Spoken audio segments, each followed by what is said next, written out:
wants to grow their audiences and have enough extra revenue so that you can do the projects you want to do? 2 hands. Good. Yes.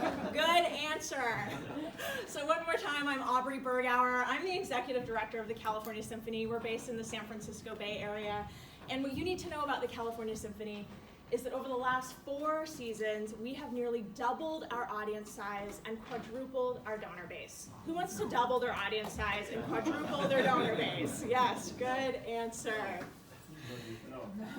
No. Okay, my work is done. Before coming to California, I spent about a decade in Seattle. There I worked for the leading institutions, Seattle Symphony, Seattle Opera, and the Bumbershoot Music and Arts Festival. And at every one of those organizations of all sizes, I started implementing a lot of the tactics and strategies that you'll hear me talk about today. And it was 4 years ago when the California Symphony called and brought me in for a financial turnaround. And I said to them, you know, I have some ideas on audience development. If you really want change, I'm going to do it my way. Are you up for this? And they said, yes, we really want to change. Please, just come. We want somebody with sophisticated experience. Just bring whatever you have here, and you can do it. And I said, okay, I think I can get on board with this. So this slide shows the end of the story 4 years later. What this slide is showing is on the left the national trends for orchestras. That data comes straight from the League of American Orchestras over a 4-year period, and then the California Symphony on the right over a similar 4-year period, the last 4 years. So again, this is the end of the story, and you can see by comparison, nationally, subscription revenue is on the decline. That is true not just for orchestras, but for most performing arts organizations and disciplines. At the California Symphony, we've grown subscription revenue by nearly 30%. I won't read the whole thing down. You can see total audience size. I said we've nearly doubled it. And contributed revenue follows suit. We've increased individual giving by 41% over the last 4 years, and our total income growth almost 40% after accounting for inflation. Before inflation, it's closer to 50%. So the reason why this is so different than the national trends is because as an industry, we really celebrate incremental gains and successes. What do I mean by that? We celebrate the organizations that increase ticket revenue by 5%. And we celebrate the organizations that balance their budget because they've trimmed expenses enough to be able to do that. And make no mistake about it, under the current model, those are big successes. 5% gain in ticket sales is substantial. And balancing the budget is no easy task, as you all very well know. So, the problem with that is that as we all know, and I know you all know very well, that the fixed costs of our businesses and our organizations continue to rise, and the incremental tweaks and adjustments we are making cannot keep pace. In other words, the model is broken and the model needs to be re-examined. This is a talk about solutions. So I want you to imagine what would your organization look like if just some of these gains were true for you. Any of you who've read my blog know that I talk a lot about changing the narrative. And that is exactly what this is. A very different story than most organizations are able to tell. So to break it down for today, this talk is in 3 parts. We're going to look at what most organizations are doing and why. There are a lot of good and compelling reasons why we do things the current way, so we're going to talk about it. And those are barriers to change. So the second part of the talk is how do we have an institutional mindset or mind shift so that we can overcome those barriers to change. And then the third part is very tactical. How do you actually implement this model at your organization if you're interested in doing this? And then that'll be a segue into lunch and our activity for the afternoon. All right, so first, what most orchestras are doing and why. First, the what. So let me not block this for you. This is what most performing arts organizations are doing. The typical audience journey or audience development plan for a normal performing arts organization. If this looks like a mess, it is because it is a mess. It is purposefully designed to look like a mess, this graphic. And that reflects what happens at our institutions. So what happens is when somebody comes to our organization for the first time, they are then bombarded with different messages from different parts of the institution. They start getting subscription brochures in the mail. They start seeing digital ads online. Then the postcard follows. They get sent to the phone room and get a telefunding call. They then get the direct mail appeal in their mailbox. They receive a deluge of messages and information from our organizations. If they come a second time, this free-for-all happens again. I call this the free-for-all model. The problem with this is that, at least in the orchestra world, the statistic is that 90% of first-time attendees never come back for a second visit. 90% of first-time attendees never come back for a second visit. I see some nodding heads. If this statistic is not exactly true for your organization, the reality is it's the vast majority of newcomers never return. So what that means is the remaining 10% are the ones sort of making their way up this free-for-all jungle gym. And about the time somebody becomes a renewing donor and a major donor, our organizations kind of get it together and have a very disciplined plan for them. We call that moves management. How are we going to take a donor through the next steps of the relationship and cultivate that journey? At the California Symphony, we've decided we're going to reconstruct this entire model because 90% no return rate is not acceptable. So we've remade a patron journey, which is this graphic here. And what we've done is we've said that no matter who you are, no matter where you are in your relationship with our organization, we have one next step in mind for you, and one next step only. And everything we do will point you toward that one next step. So if you're a first-time buyer, for example, the only thing we want you to do is come back again. If you're a multi-buyer, you're a top prospect to become a season ticket holder. That's the only thing we're offering you. And just as important as what we do is what we don't do. And that means through this model, we do not solicit for a donation until somebody is a renewing subscriber, second-year subscriber or higher. So through being focused and disciplined and not making the wrong ask too soon, we have excelled. Again, doubled the audience, almost quadrupled the donor base. We are in this business for the long haul. This is a long-term approach, hence the name, the long haul model. So if that's what most organizations are doing, why is that? There are 5 reasons. The first is revenue. We make money the current way, right? We do see that some people subscribe after they buy a ticket, and some people do donate when they're called from the phone room, right? So when we're talking about a pipeline problem, and I'm saying don't solicit people until a second-year or higher subscriber, if it feels like, if it's only that remaining 10% that are actually responding to these offers, and I'm saying don't solicit that group, it feels like you're shutting off a revenue stream probably, right? See some nodding heads, yeah.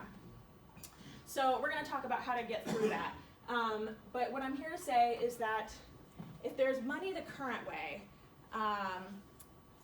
having discipline, feeling like you're cutting off a pipeline can be challenging. So to put a real example to that, let's say it's the fiscal year end and you are getting ready for that final fiscal year end direct mail appeal, and you know all of the low-hanging fruit for the year has already donated because it's year end, and you know if you're to add recent single ticket buyers to that mailing list, you're going to get a lot more prospects on that list, right? So it's in that moment that it's very difficult to say no.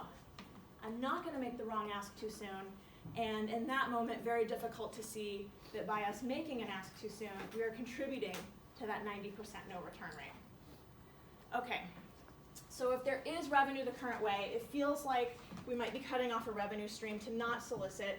I'm here to tell you there is way, way, way more revenue the new way.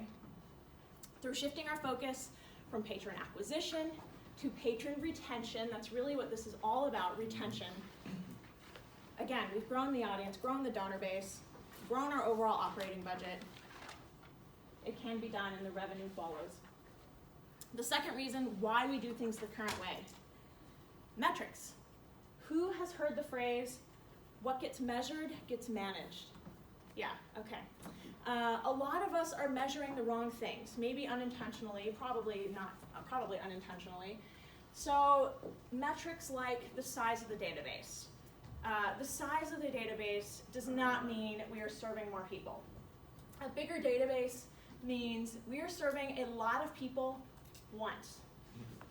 And when our jobs are to cultivate lifelong, loyal followers and lovers of our art form, once is bad, right? So a metric like size of the database is not the right thing to be measuring. Or how many people we were able to get on that list trade to grow that mailing list. Not the right metric to be measuring. So instead, we should be looking at what was the response rate to that mailing. That's more of a metric that would showcase the success of the campaign. So in other words, the metrics we should be using are metrics that measure loyalty.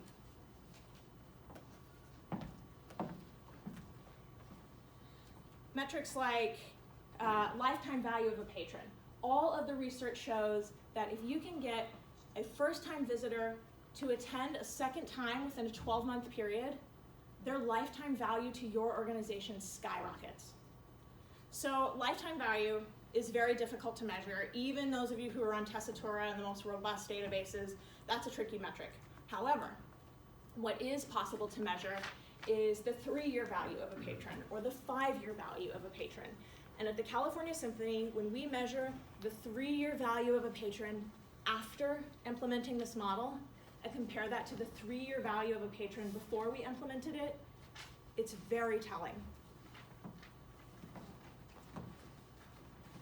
The third of 5 reasons why we do things the current way. Short-term emphasis. So, who here feels pressure to perform in the short term and get it right at your organizations? That's very honest, yeah. At the California Symphony, I said I was brought in for a financial turnaround, and when I first took the job, I'm meeting with all the funders, right? And there's one institutional funder, in fact, our biggest institutional funder I was meeting with, and they said to me, I know you're coming off of years of deficits, but if you don't get the budget balanced right now in year 1, and in fact also balance it in year 2, we're done here. And the pressure is real. I pick on that one funder. The end of the story is that we did it. We ended up balancing the budget 2 years in a row. It's like I said, 4 years of growth now. We just renewed that grant agreement for another 3-year term at an increase. But talk about pressure in the short term has brought in to fix things and then had less than 12 months to get it right. So like I said, I pick on that one funder, but as you all know, we experience that kind of pressure all the time, and they were not the only funder telling me that story. So the emphasis on the short term is real. It permeates our organizations. This pressure also comes from the watchdog organizations. Organizations like Charity Watch, Charity Navigator, GiveWell, GuideStar. Some of those are starting to change their tune a little bit, but most of these watchdog organizations evaluate our organizations on short-term metrics, short-term successes, and that's how they rate us, which then goes forth to other funders and other donors. So they're adding to this short-term emphasis as well. The last reason why we have short-term emphasis in our organization is our boards. And I am not here to throw our boards under the bus. We're going to talk about boards more in just a moment. But for now, the point is that we need buy-in from our leadership if the model is going to change and we're going to take a long-term approach. And that buy-in has to come from our boards as well as our executive leadership, right? The fourth reason why we do things the current way is there is no culture for failure and very lean budgets. So, if you're tracking with me, right on the heels of short-term emphasis is no culture for failure and very lean budgets. Who here feels like their budget is lean? Yeah. At every organization I've worked for of all sizes, it always felt lean. Sometimes I hear from my peers at small and mid-sized organizations, oh, if we just had the money of San Francisco Symphony. No way, I'm here to say it. No matter what organization, I know there's various sizes in this room too, it always feels lean. Lean scales. Yeah. So it always feels lean and is getting leaner as we talked about, the fixed costs and the income coming in is lean and getting leaner. So for most of us, for all of us, I would say, we have quality artistic product, high quality artistic product. We have education programs that are making a difference and initiatives that are touching our community. Therefore, failure to fund on any one of those fronts, because an experiment did not pan out well and profitable in its first iteration, for most of us is a miss we simply cannot afford, right? Right. So, if there's no culture for failure and very lean budgets, in the new way, what we can do in the short term is start saving some money. Now, I know that Michael Kaiser will be the first to say you cannot cut your way to growth, and I fully subscribe to and adhere to that belief. However, this is one area where in the short term you can trim some expenses, because by being more focused on who you're mailing to, who you're calling, who you're making a specific offer to, those costs to contact people go down because the lists are more focused and more disciplined. So, through the new model, you can start saving money. At the California Symphony, yeah, in year one, it was pretty lean. I was feeling the weight of that one funder, feeling that pressure, but we started saving some money immediately. In the first year of this model, I'll go through all the metrics at the end, but in the first year, we increased ticket sales by 14%, so we had new revenue flowing in immediately. And by year two, we actually had risk capital. And our music director and I were able, in year two, to start undertaking programmatic experiments that we wanted to implement because we had a little extra change on the table to be able to support those tests. Who wants a little extra change on the table to be able to support the programming and projects you want to undertake? Good. The last reason why we do things the current way, we don't really know how to do it any differently. So if this is the current model, let's see here.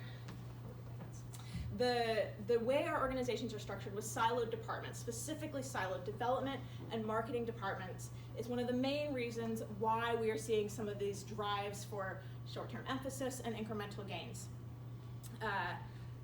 It makes it so that we and our staffs don't always intuitively know how to do it any differently. In other words, we are taught that acquisition is key because we are taught that we have to fill in the voids somehow. Voids on the marketing side, subscription sales did not make their goal, therefore we have to fill in that void with single tickets, meaning acquire new buyers, right? And on the development side, we have to fill in the voids for whatever marketing didn't deliver, right? We've got to fundraise the rest of us, we can balance our budget, right? We're taught to fill in the voids, and under the current model, that is correct, we've got to fill in the voids, and the only way to do that is through acquisition. So, in other words, we are taught to execute this free-for-all model that exists. When I worked at the bigger organizations, the silos, of course, are more prevalent. And I remember both at Seattle Symphony and at Seattle Opera, at the Symphony I worked in development, at the Opera I worked in marketing, so I've been on both sides. And at both of those organizations, when we were talking about how development and marketing could work together, we would say things like, who owns those names? Has anybody ever heard this at your organization? Yeah, like laughing and heads nodding, great, okay. Who owns those names? When you're trying to figure out, how do you work together? And the truth is, a question like who owns those names is the least customer-centric question we could be asking. The current way has been in effect for 30 to 40 years. Patty McCord, who for many years served as the chief talent officer for Netflix, said it this way. She said, speaking about silos, she said, silos are just going to slow you down.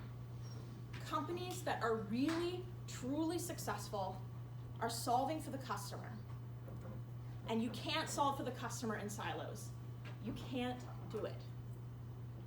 As an industry whole, we sort of only know one way how to do audience development, and we don't really know how to bust those silos and do it any differently. So if that's what's happening and why it's happening, how do we overcome these barriers to change? There are 3 areas for institutional mind shift. The first is the board. I promised we would come back to the board. The emphasis on short term is led by the board. And like I said, I'm not here to throw our boards under the bus. Their jobs are so important to our organizations. But board members, we think we have pressure on the short term. Most of them, they come from for-profit companies, right? And for-profit companies, especially publicly traded for-profit companies, have incredible pressure in the short term, right? These for-profit companies, and particularly publicly traded for-profit companies, they have to release quarterly earnings statements. And they have to then, subject themselves to analysts' projections. They then have to meet those projections and expectations every quarter. And they serve shareholders who absolutely want that stock value at that company to rise, rise, rise. Our board members are only doing what they know how to do. Just like our staffs are only doing what they know how to do, our board members are only doing what they know how to do. The emphasis in the short term is what has driven their entire, very successful careers. However, we as nonprofits have a huge advantage over for-profit mentality. We do not serve shareholders. We serve a mission. We do not have to produce quarterly earnings statements. We have to produce one annual financial document, tax return and audit, once a year. And for most of us, that financial picture and those financial documents, the audit and tax return, are becoming more and more challenging in which to paint a thriving picture. Therefore, it goes right back to needing to believe that there's got to be a different way and there's got to be a different model. And we need our boards to believe that too. And we need our boards to believe that while we're taking an approach and a step toward the long term, that if the first year, as we're getting the house in order and getting this initiative or audience development plan going, if the first year takes a slight hit because we've got our eyes on way bigger growth in the long term, we need our board members to understand that that's okay. So the board is critical in terms of a mind shift and getting our institutions ready to take a new approach. The second area for mind shift is to go against conventional wisdom. For years, the old model worked just fine. Season subscriptions filled most of our houses, and the arts were valued by society in a different way than they are now, a much more intrinsic way, which means the case for philanthropic support was a lot easier. And as I said, this model was in effect for the last 30 to 40 years, and because it didn't crash and burn overnight, we have slowly adapted, very smartly adapted, in fact, to the way things have been changing. That meant over time, we added different season ticket packages besides full season fixed seat. It meant rolling out different communications channels besides print advertising. We've added, not direct mail, we've added digital advertising, we've added social media to the mix.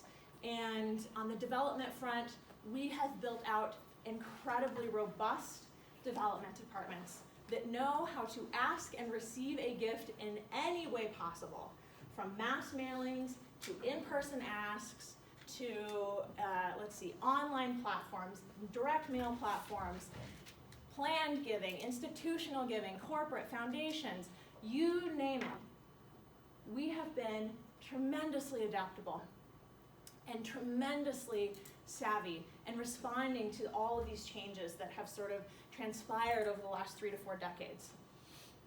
We've been very savvy. The problem is that all of these incremental shifts we've made and incremental gains we have achieved are not holding up, and we have become great at getting people to come once, collectively terrible at getting them to come back again, and very quick to upsell too much too soon on both the development and marketing sides. We need to challenge conventional wisdom. The point is that it's not working for us anymore. And we need to not feel like trying something different is like totally crazy or going against the grain. It's imperative. Other industries are doing this. It's imperative that we examine our model as well.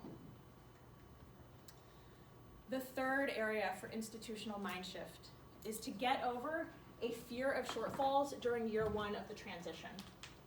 So at the California Symphony, the old way was so not working for us anymore that there was really a hunger and appetite for change. So I guess that's the silver lining, in that if you are at an organization in crisis, which I would argue most organizations are to some degree having financial problems, it's just a matter of where on the spectrum they're at and if they are aware of that or accepting of that.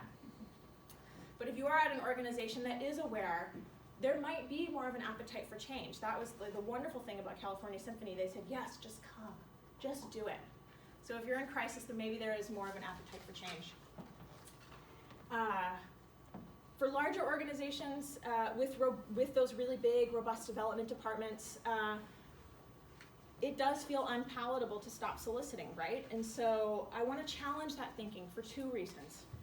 The first is that what I'm talking about is, I'm talking about low-level annual fund gifts. Gifts that we receive from new donors who have not yet subscribed, or new donors who've come once or twice, new donors who are first-year subscribers. Those are small gifts. Small, low-level annual fund gifts. It's just not that big of a revenue stream. Also, year one is not only a loss situation. I've already said in year one we start immediately seeing expense savings. We started immediately seeing gains in ticket sales. So this fear of a short-term loss is really unfounded. And in fact, at the California Symphony, we didn't see a loss at all in year one. We balanced that budget in year one of this model.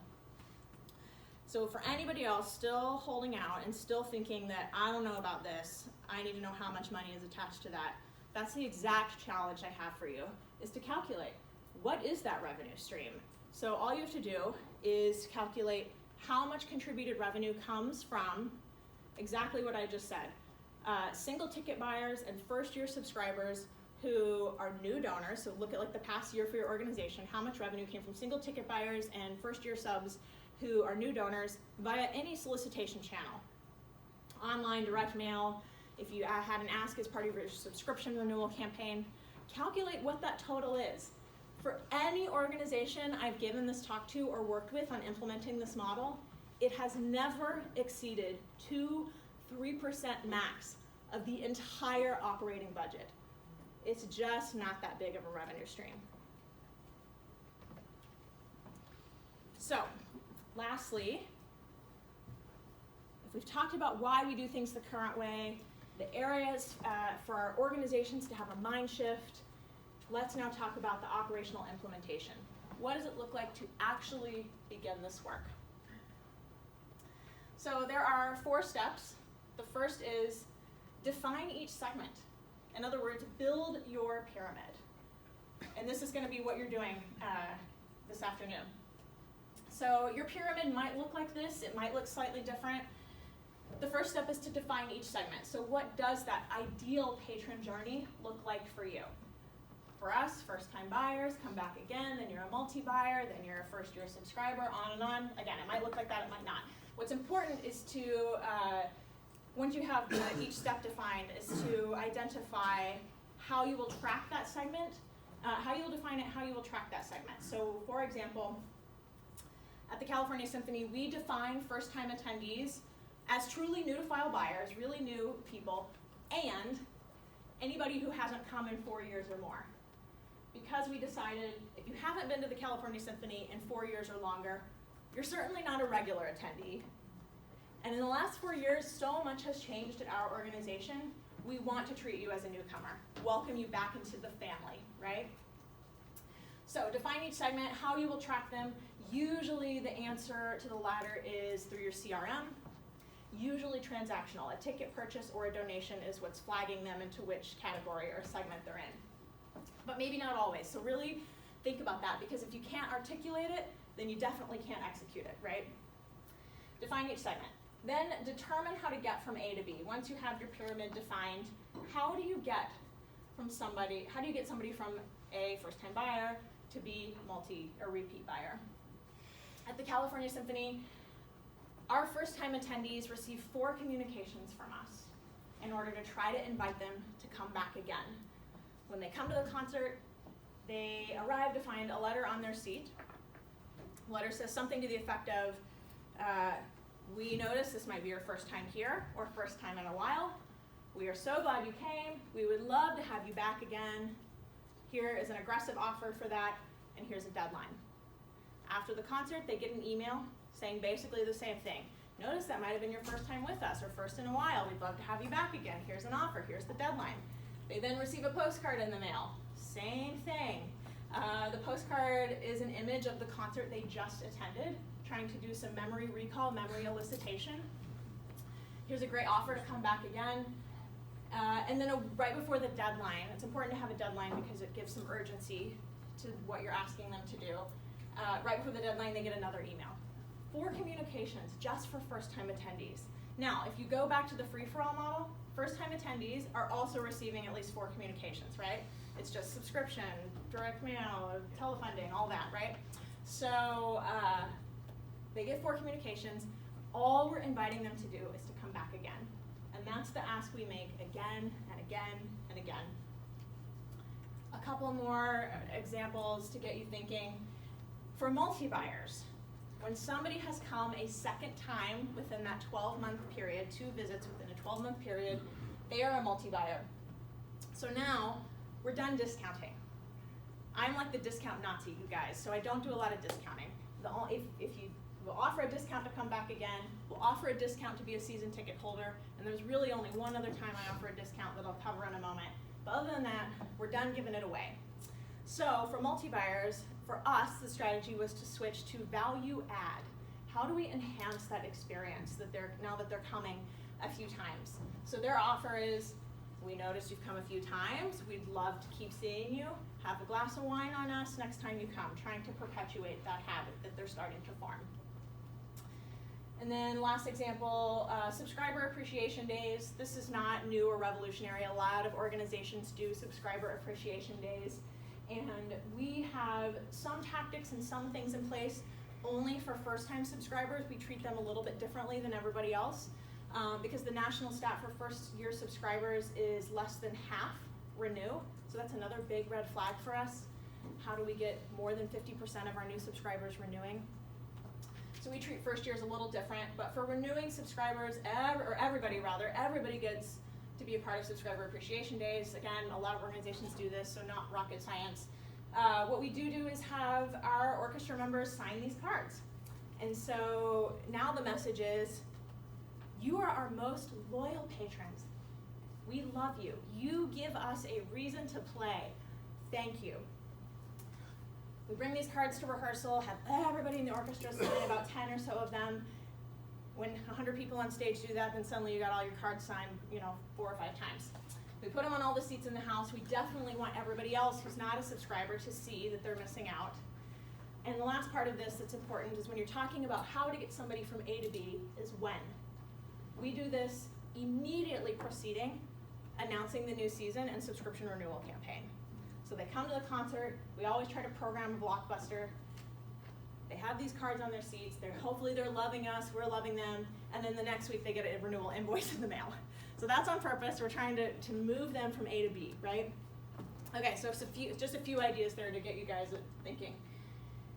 Lastly, other segments to plan for. Not lastly, third out of fourth step. In a perfect world, people behave the way we want them to. And they climb right up that pyramid and have a wonderful audience journey and relationship with our organization.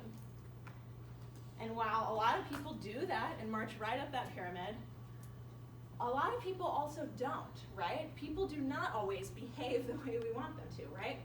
So those are the segments that you also have to plan for.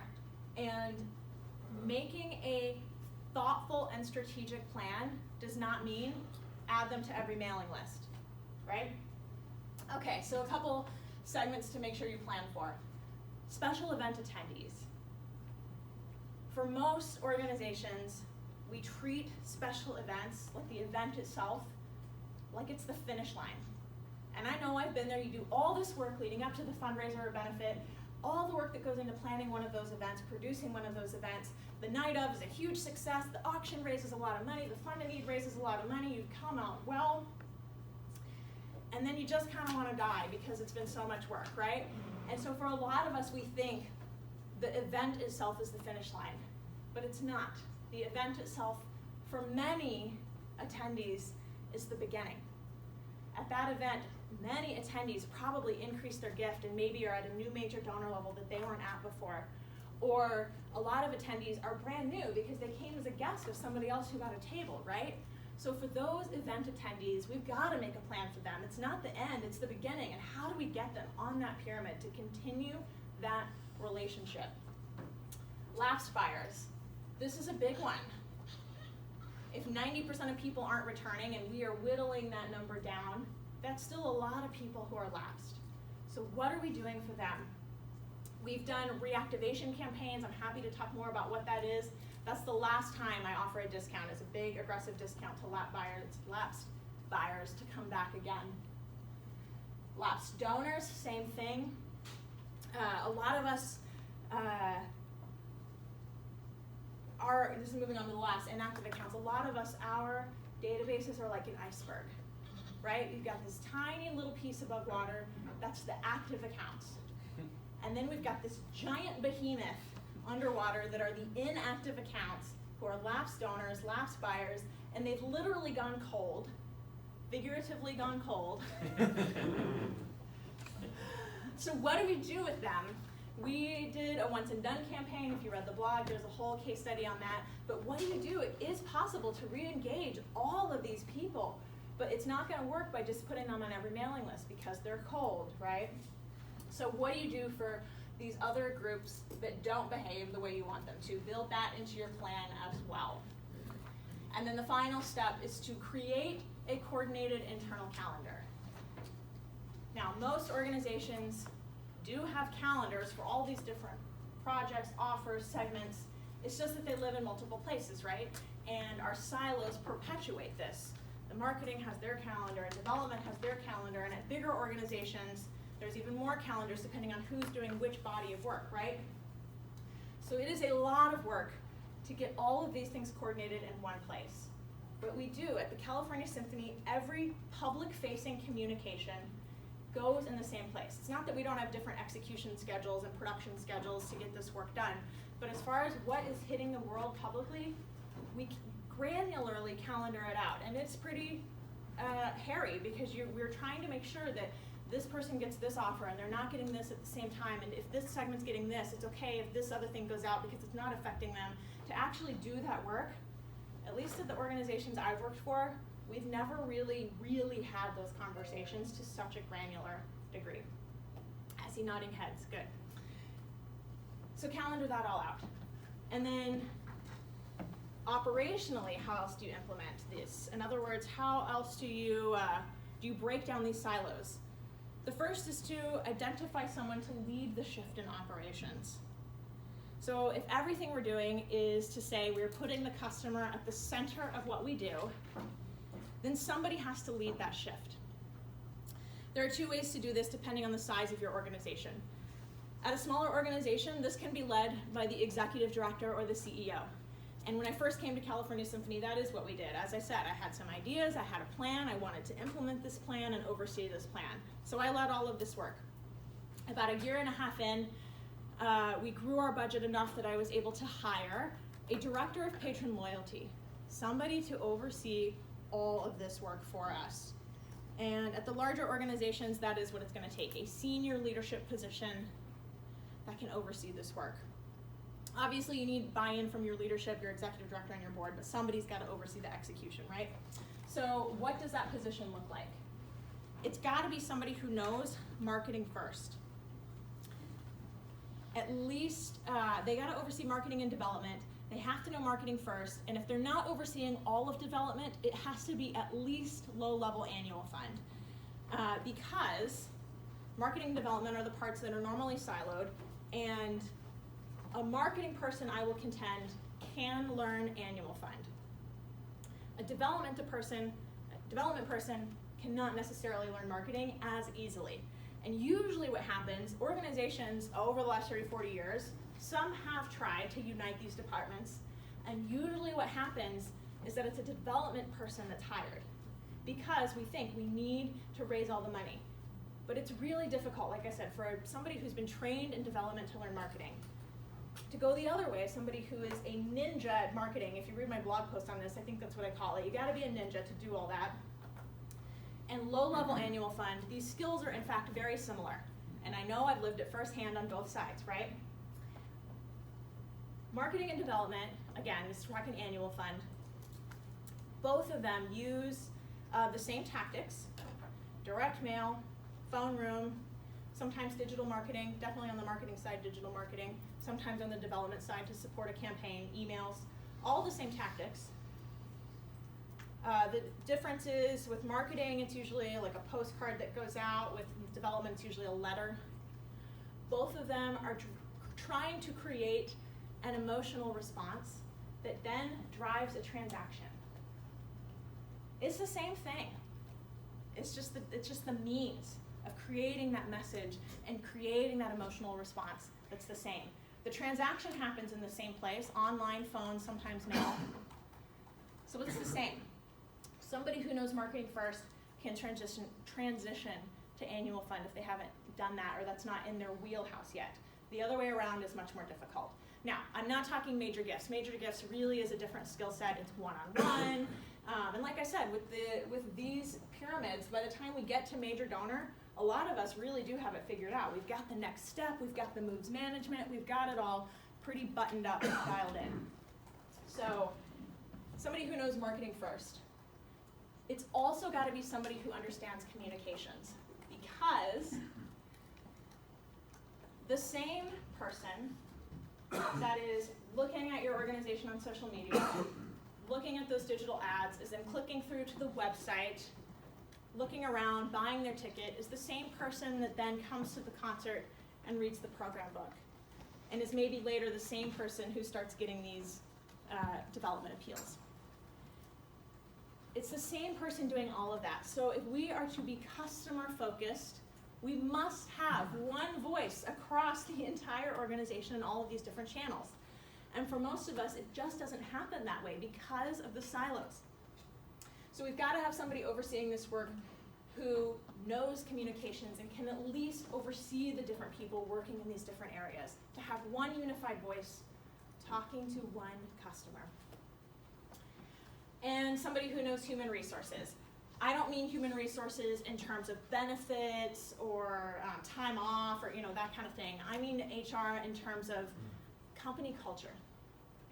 This is really talking about everything in this model is talking about a shift in company culture.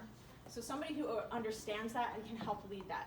So specifically, if we're keeping a customer-focused culture, this has to tie into practices and processes for hiring. How are we interviewing people who are willing to forego the old way to give the new way a try? How are we onboarding them? At the California Symphony, every new hire, no matter their role within the company, learns this plan and this model. And they know exactly how their role fits into that. Our bookkeeper knows that when she's paying all these invoices for random postcards and glasses of wine and stuff like that, she knows, okay, that's why I'm doing this. Our operations director, when she has us asking her, can we please come to rehearsal with you and have the orchestra members sign all these subscriber appreciation cards? She knows exactly why we're asking for that and is willing to help us. It's part of the onboarding process for everybody in the organization, no matter who they are. It needs to be part of performance review too. How are we going to evaluate everybody contributing to this model? If everybody is contributing to put the customer first, how are we evaluating that? And that is now part of our performance review. There's a question for everybody, no matter who you are, that talks about how are you contributing to this. At a smaller organization, I think this is a lot easier to do, to be honest. All the jobs are so much broader. I see nodding heads. All the jobs are so much broader to begin with that it tends to, the blurring the lines is a little bit easier. At a larger organization, I think it means redrawing department lines and having somebody to oversee that seamlessness that I'm talking about. And one more time, I want to reiterate, this is not new, this is not radical. This approach to putting the customer first, remember Patty McCord at Netflix? This approach to putting the customer first has been tested, it has been authenticated, it has been tried and proven in virtually every other industry except for ours. It's not radical, we are behind.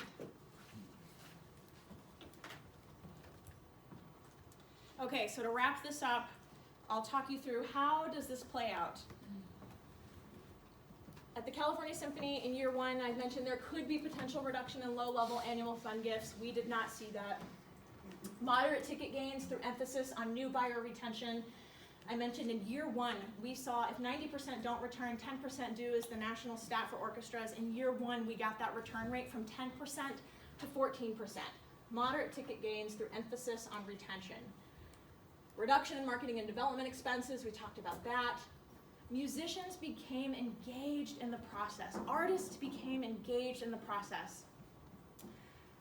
Everything we do, we involve our artists a lot. They do the sign the cards, whether it's that or asking them to write thank you notes to new donors. They became engaged. Everything I do with the artists, we make optional. That's important. They have a choice whether or not to participate. But I was so blown away the way they were willing to help. And they became engaged. They would say to me, Aubrey, I see the hall is more full. Thank you. I'm like, well, that's the job. And they're like, I know, but I have people to play for now. Thank you. So they really became engaged. And the great thing about artists is they all talk to each other. So even at the beginning, if it's just a handful willing to help, which at the very beginning for us, it was just a few who said, yeah, what do you want me to do? They all talk to each other. And very quickly, everybody in the orchestra was saying, oh, I see that our management team is working so hard for us.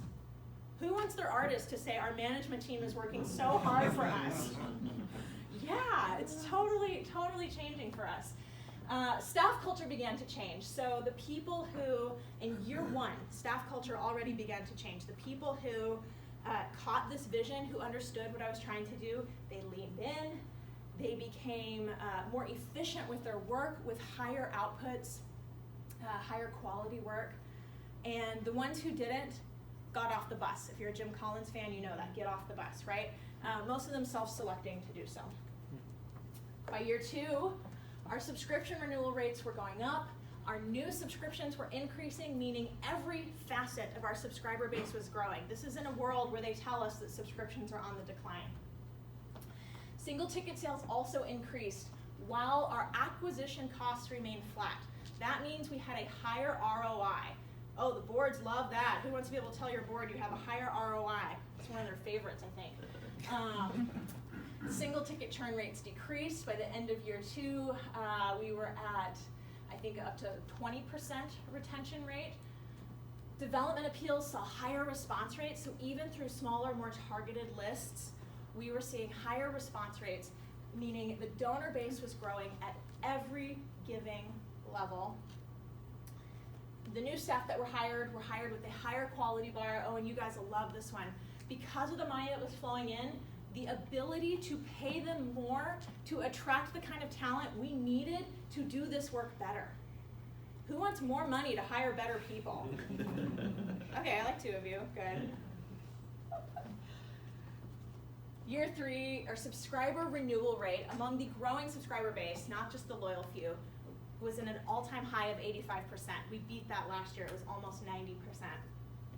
Our audience age started decreasing. None of this was about millennial marketing tactics, right? It was just retaining the people who came. Our audience age started going down. Concert capacity averaged 89%, and in fact, we had so many sellouts in year three that this current season we just finished, we had to add performances to accommodate the demand. Who wants to add performances to accommodate the demand of your growing audience? Two hands, yeah. Our open staff positions, individual giving, Individual giving revenue was up 61%, again, nearly quadrupled the donor base. Open staff positions attracted greater volumes of applicants and more qualified applicants. And what I noticed last year was that then they would come to interviews and tell the vision back to me. Instead of me probing all these questions about audience development and a long haul and long-term view, they would come in and say, oh yeah, I've read about this stuff. This is how I see myself fitting into it. As a hiring manager, that was like a total dream. Our fiscal year last year ended with a 10% surplus. We were able to eliminate a portion of the organization's accumulated deficit through that. Our overall operating budget grew 40% since implementing the model. And then here we are, this is the slide you saw at the very beginning, the end of year 4, the fiscal year that just came to a close. What's happening nationally versus happening at the California Symphony. So, Michael Kaiser talks a lot about the cycle, right? And this is just like that, a virtuous cycle. So I ask you again, what if even a fraction of these gains were true for your organization? This is how the narrative has changed for us. So some conclusions. This is a lot of work, but it is different work than what we normally do. And in fact, a lot of this replaces old work. So I know we are so maxed out in our jobs, and to add anything just feels almost unbearable. We're so maxed out. But a lot of this does replace some of the old way of doing things. 2, it is work that's worth it. Because when you start seeing the revenue that flows and the audience that grows and increases, the donor base that expands, it makes everything else we want to do a little easier and a little more possible. It makes programming that adventurous piece that your artistic director has been wanting to do a little easier and possible, more possible. It makes going to the bargaining table with the unions easier and more possible. It makes expanding the education programs that we offer to serve more schools or more children possible.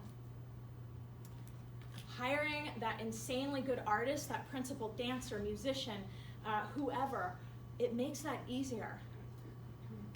And it makes hiring the talented staff you need to do this work and do it well easier, possible. So lastly, when in doubt, do something, not nothing. A/B test that offer you're not sure about. Do part of this plan, see how it goes, roll it out as a pilot test. Pilot test a new initiative you're not sure about before you're ready to put tons of money behind it. Just do something, not nothing, because to do nothing means no changes in our institutions and no changes in our audiences or how we are serving them. I am in this business for the long haul, and I hope you all will join me. Thank you.